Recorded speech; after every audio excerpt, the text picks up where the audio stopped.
we are competing in, we are repeating in, we are believing in. It's time for us to shift our mind from best in the world to best for the world.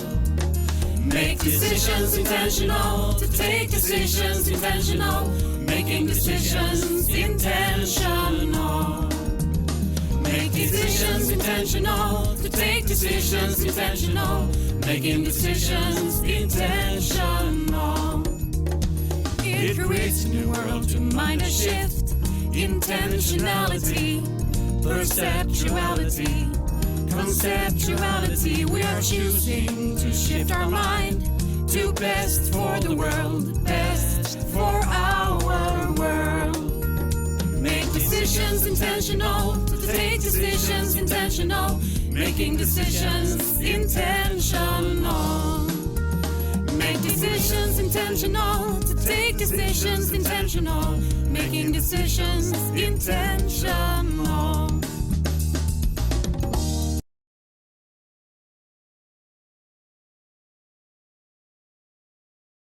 And ideas. And I'm going to talk today about a book called A World Parliament, Governance and Democracy in the 21st Century. It is a continuation of a talk I had previously on world citizenship, human responsibility for the whole, and thus also a concretization. First of all, I would like to mention that this book also is connected with the global initiative called democracywithoutborders.org. So I'm going to write down that address on the sheet.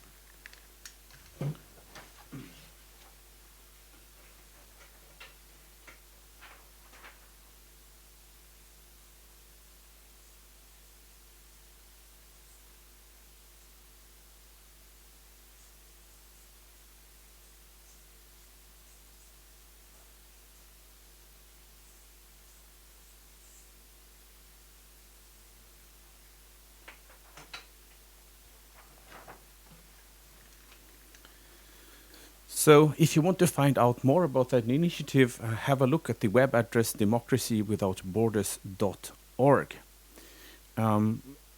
When I previously was talking about world citizenship, human responsibility for the whole, I was talking about the challenge to decouple political rights from membership in a specific community, most notably the nation.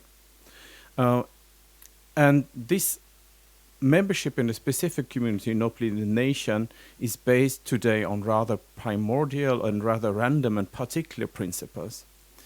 What world citizenship instead implies is to place the ownership and the exercise of political rights in the hearts, minds, and hands of all people by virtue of their humanity and unconditional of their membership in a specific community.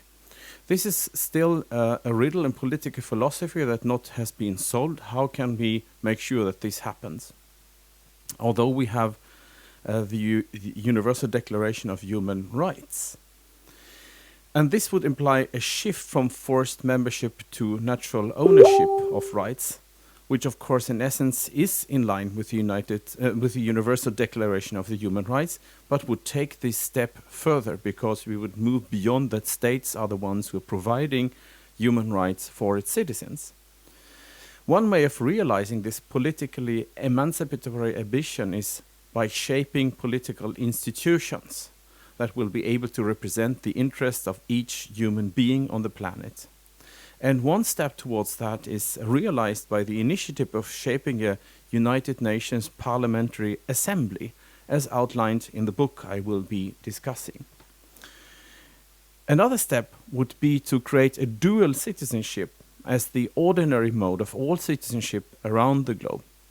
Every human being thus being embraced by both a global order, all rights, and by his or her national community.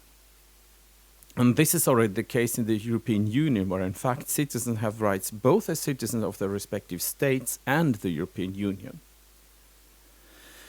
And this principle of a dual citizenship of being a world citizen at the same time as being a member of a particular political community would also in one moment liberate all paperless people from the burden of not belonging to any community of rights. However, the formation of political institutions might be too slow and nothing we can wait upon. Another way of exercising cosmopolitan political rights would be to engage in transnational civil society, such as many people already do. However, mostly those who are able and privileged enough to do so. And of course, in the most radical sense, the exercise of cosmopolitan rights is placed in the hands, hearts and minds of each human being, consciously claiming them. This would radically place the responsibility on the level of the individual, the human being, the person, and the moment in which she or he refers to them, for instance, by expressing them in an act of true performance. And these ideas are at the heart of the book A World Parliament, Governance and Democracy in the 21st Century. It is written by Joe Leinen and Andreas Bummel.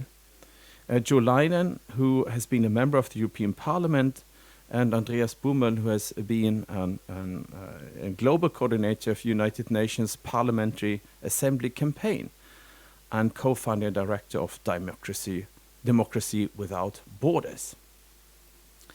To start about the book in the beginning, and I will also then make some drawings and more explanations, it is divided into 3 separate chapters. It's a very comprehensive book of 422 pages and was published in 2018. Actually, it was translated from German because both Joe Leinen and Andreas Bummel are German-speaking, and the German original title translated to English would be The Democratic World Parliament, A Cosmopolitan Vision, which again refers back to what we have been saying about cosmopolitanism so far. So the book is divided in 3 parts, and in the first part we have an historical account of the development of the idea of a world parliament and its pioneer thinkers. And that goes back to antiquity, of course, and goes into our own time. This is a chronological chapter, and it tries to also produce a global outlook, because it's also briefly touching upon India and China's idea of all under the heaven as a universal community.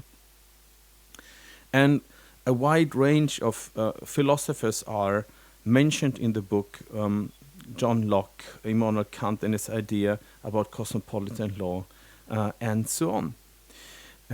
And this also covers the challenge of placing political rights in the hands of citizens through universal suffrage, and the birth of the interparliamentary movement that came as a result of that. We had the development towards national parliaments.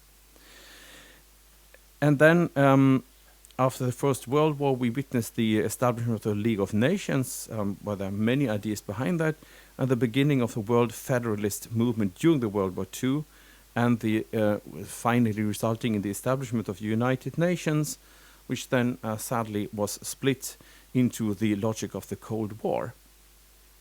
And when we arrive at the more recent events of history, we see that after 1990, cosmopolitanism or cosmopolitan ideas experienced a renaissance, because when the bipolar world order of the Cold War collapsed, the question is what would come instead? And would, for instance, the United Nations be able to compensate for the problem that there is, that it's still built around the global superpowers that are represented in the United Nations Security Council. And very soon after 1990, the globe was also thrown into a number of crises, occasioned by the return of religion and the return of nationalism as driving forces for war and crises, and of course war in the Middle East, Afghanistan, global climate problems, or a situation like we're experiencing in this very situation, a global pandemic. We have also had global financial crashes.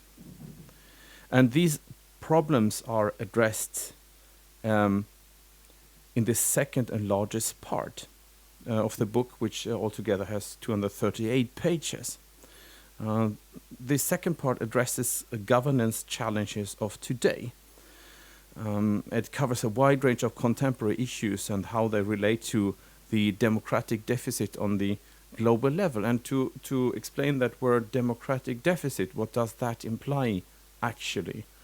I will soon draw a drawing on about the golden triangle of political community.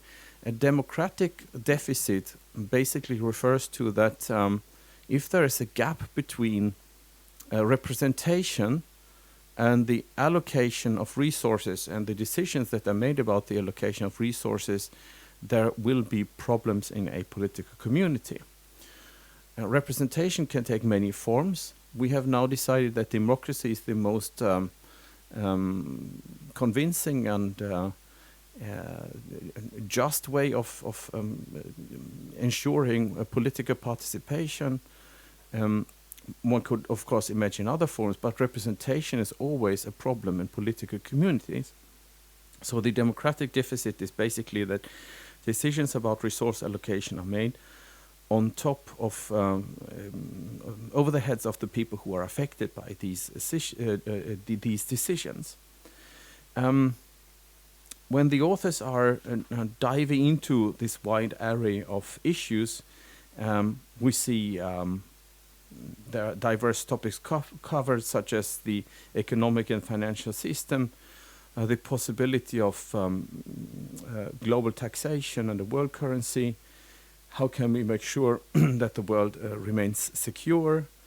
What existential risks are there? What risk does climate change pose? How can we ensure data protection? How could we educate people to global citizenship? What is the threat of poverty, water and food security, and so on? And when you read that part of the book, you really get the impression that there are very, very many pressing problems. I will come back to that in a while, but my first reaction upon that is, of course, that that is one narrative with which you can argue for a greater participation in the decisions that affect the globe as a whole, but one could also take another take. In the third part is the shortest part of the book, only counting 33 pages, and that is a design of how a world parliament could be established. And in that part, we get a clear indication of that. For instance, the European Parliament could be seen as a way of as a pattern for a global parliament, basically, by which the United Nations General Assembly would be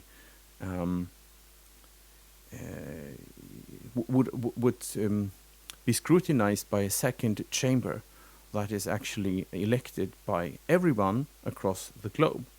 And in that part, the authors are explaining how this possibly can actually happen. And it's a very, very ambitious idea. How can that happen? And they explain very convincingly how that could happen. A very important part of the entire argument of the book is that we, in the state of more global connectivity, should and could move into passing world law. And what does that mean? Well, international law is the law between nations, as you would gather from the title. And some of the legislation that we have, for instance, the European Union, is already supranational. Some of the United Nations conventions are intervening, so to speak, into national legislations. and actually already establish a global legislation. But world law is something different, because world law means that a law that is taken will have immediate effect on the entire globe. And as much as in political communities, legal communities have to identify with such processes, it's nothing that can be created artificially at all. And therefore, of course, a key issue is here, if people are to accept a world law, they also need to accept a new consciousness about planetary issues.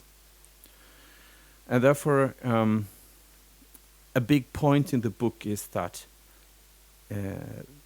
we are moving into a profound transformation of consciousness that one could call planetary consciousness. And although very many people have that already, and although we see very many instances of that, planetary consciousness is something that gathers more and more traction. The ideological underpinning of a world law has, of course, to be this planetary consciousness. And for instance, as Immanuel Kant, the philosopher, expressed it, that one injustice in one part of the world is felt in any other part of the world, so that there's no difference if we talk about social injustice in one part of the world or the other, for instance. That is a new way of conceptualizing how political issues around the globe are transforming our consciousness. Yes, I will move and talk about a couple of issues that I would like to raise in relationship with this book. And one of them that personally is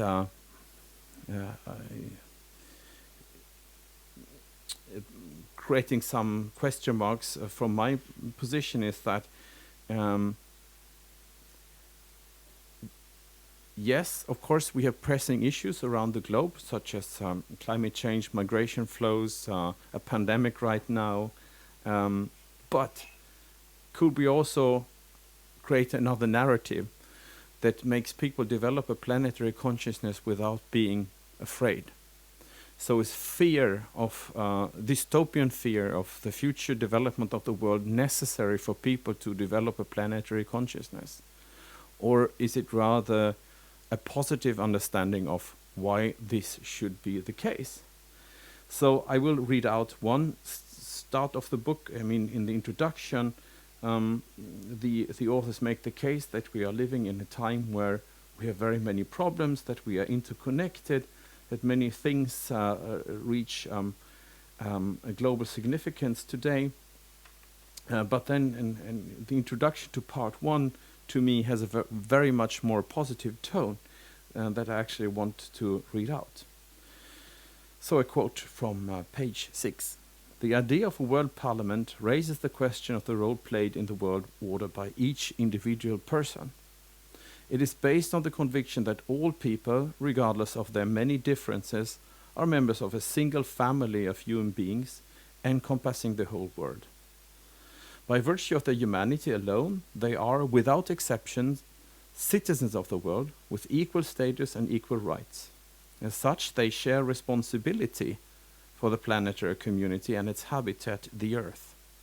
The World Parliament is the political institution in which all people will be directly represented by delegates whom they elect. The task of this institution is to stand guard over the well-being of all people and their common interest. It is a product and a symbol of the self-determination and sovereignty of humanity as a whole, and the foundation for a legitimate world state system. Well, to me, these lines are personally much more compelling. Because, as I try to outline in my talk, world citizenship, human responsibility for the whole, The point is that a world parliament raises this question of the role played in the world order by each individual person, or human being, or personality. And that is, to me, a key issue to talk about, because this should form the basis of planetary consciousness. To my mind, planetary consciousness has to be the insight that whatever you're doing as an individual has global repercussions. And to me, that seems to be a better starting point of developing a planetary consciousness than to say, if I don't act in this way, this will have catastrophic consequences.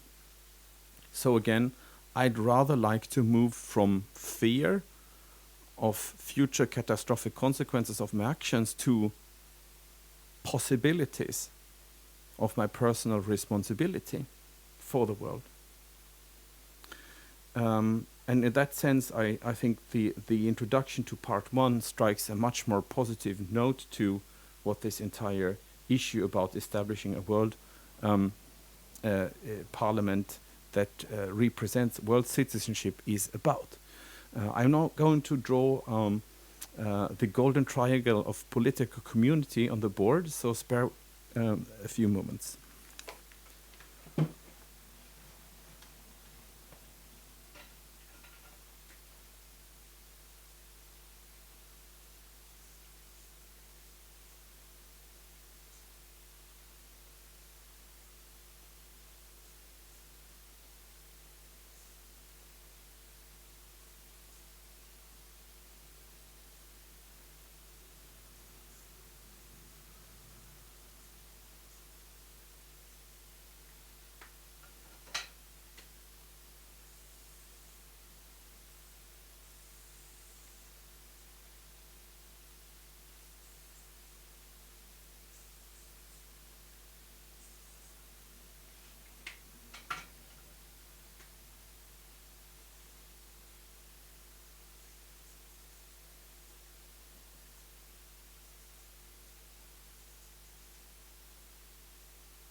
So what I have been drawing on the table is the golden triangle of political community. And it's a model that explains how political communities can work and collaborate in the best possible way.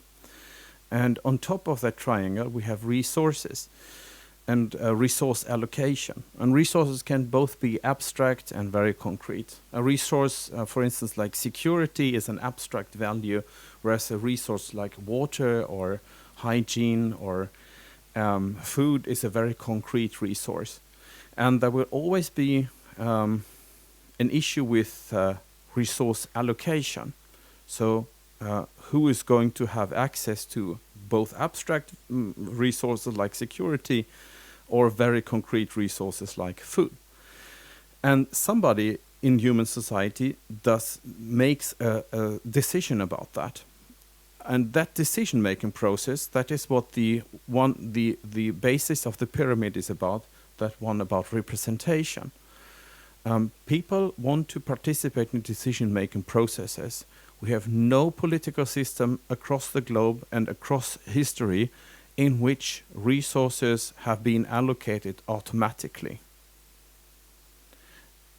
Not in human societies, at least. And that means somebody is taking decisions about resource allocation, both concrete and abstract. And over time, human societies have developed a sense of being part of that process of decision-making processes in different political systems, ranging from monarchies to democracies, or autocracies to totalitarian states. And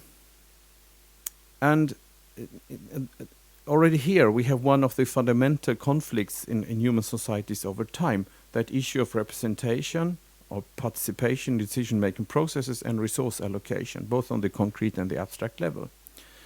The third part of the triangle is the I, and that stands for, in lack of a better description, identification. One could also call it ideology maybe, but I'd rather call it identification. And the point here is that when human societies detect mismatch in identification, both with the principles of resource allocation and with the principles of representation, there will be a problem. So when resources are allocated, both concrete and abstract resources are allocated in a way that people cannot identify with, people will not like that mode of resource allocation and will react. And the logical question is to say, why cannot I take part in the discussions about how resources are allocated? And therefore, the double issue here is that identification also is about, do I identify with representation, with political representation, with my options of being part in decision-making processes? And if I don't, then I most likely will neither like the modes of resource allocation nor the modes of political representation, and therefore I most likely will act against them somehow. And at least I will not identify with them. I will not feel included with them. And that explains why there are so many different ideological foundations concerning both political participation and resource allocation. In our modern democracies, this has developed into three distinct political ideologies: socialism, liberalism, conservatism. These three big political ideologies, we see this in front of us right now, are starting to erode and are replaced by something else, sometimes called the GAL-TAN scale. Green, alternative, liberal versus traditional, authoritarian and nationalism. But there might also be something else. And that is where I would like to come back to the issue of a world parliament and governance and democracy in the 21st century. Because we all understand that in the international community is not able to handle resource allocation, both on the abstract and on the concrete level, in a way that we can identify with as a world population. We have a host of crises, we have a host of resource allocation distribution problems across the globe that are extremely challenging for billions of people. And that, for instance, cause migration movements, both occasioned by that the international community is unable to stop warfare, such as in Syria or in Iraq, or in North Africa, this entire region that we call the MENA region, and because of climatic changes that make people migrate, and because of poverty and failed states in parts of the world that create political circumstances that people cannot bear any longer and therefore decide to leave their countries legitimately. And that makes people migrate because neither the concrete nor the abstract resource allocation works in their countries and in their regions for different reasons, and most likely because they cannot be part of decision-making processes related to that. So this is one of the problems. The other way is, of course, we see that power is sliding into the hands of people unaccountable for their potential abuse of power. And that we see both on a national and a global level. And why should we wait for that? For instance, this is about the responsibility of the super rich. We see that we have an income divide that is growing across the globe today. We cannot rely upon that the responsibility of the super rich is delegated to random instances of philanthropy.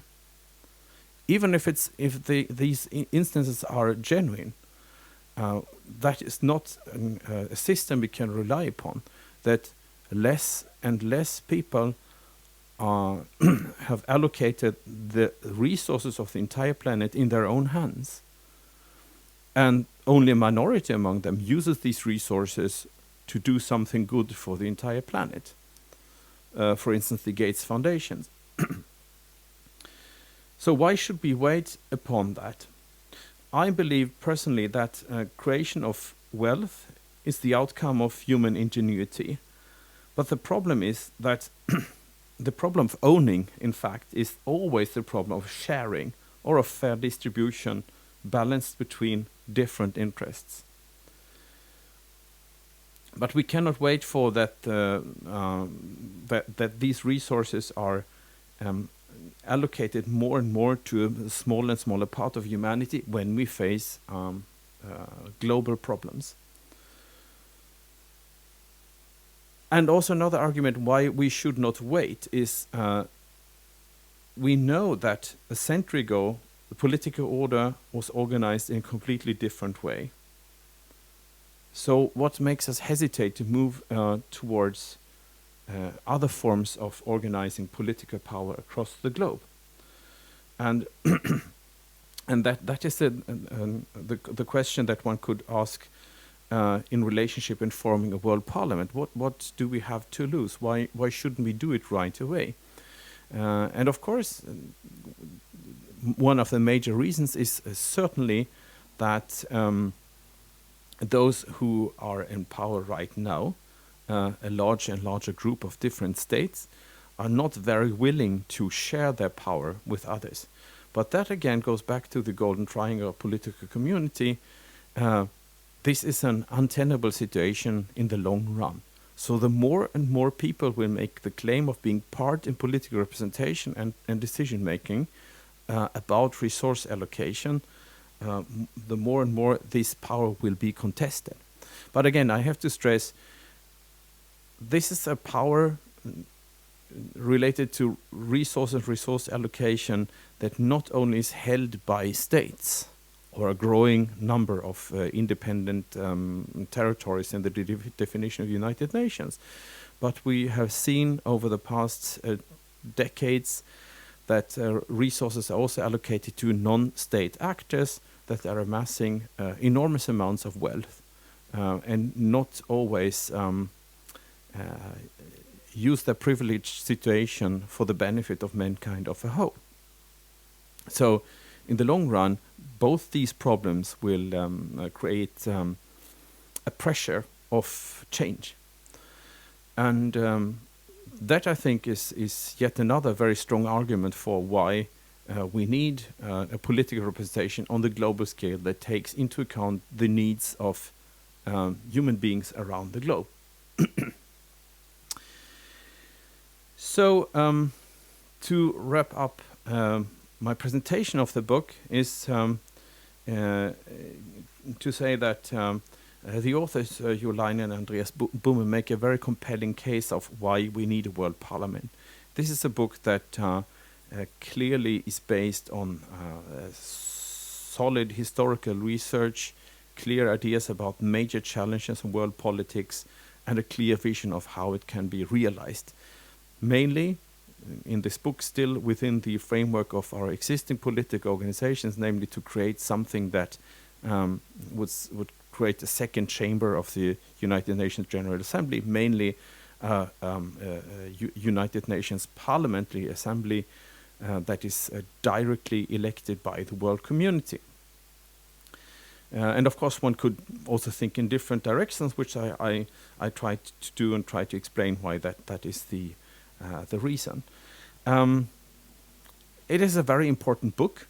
I'd love to see a slimmed down version, maybe 50 pages or so, that you actually could place in the hands of every person around the globe in all languages of the world.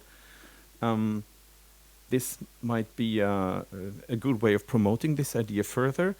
Not everyone has the capacity of penetrating 422 densely written pages, where political and historical and philosophical arguments are blended.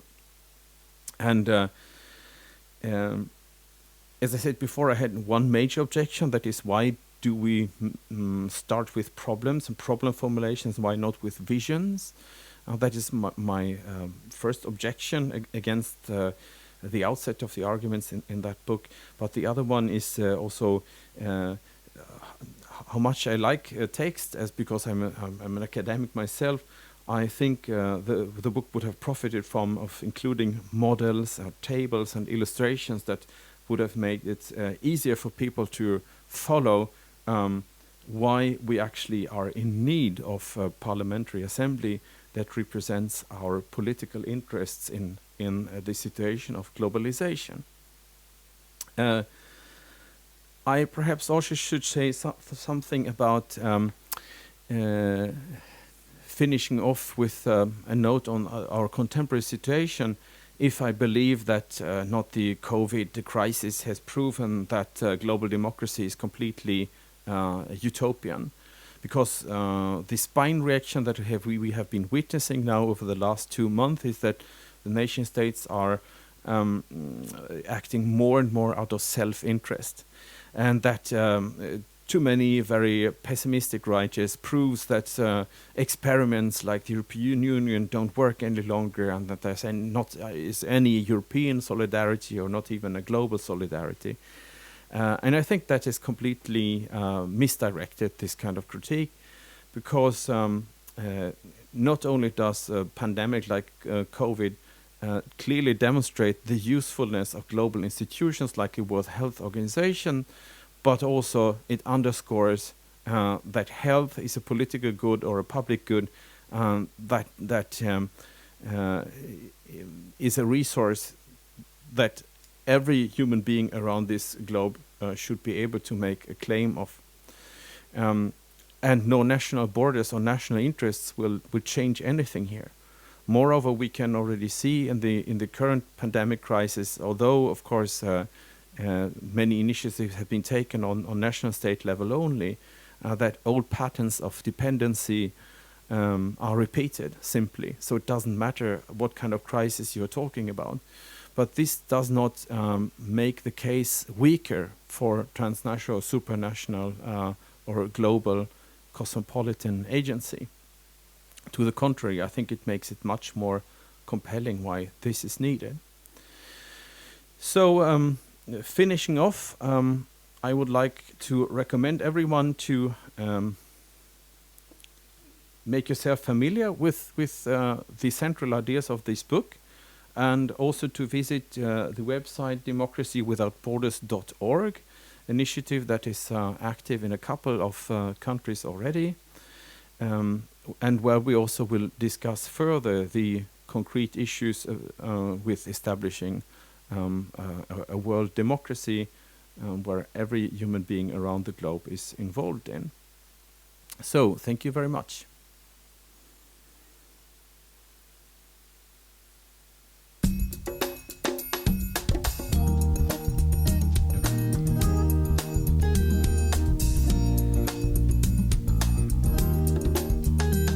We are creating the world we're now living in.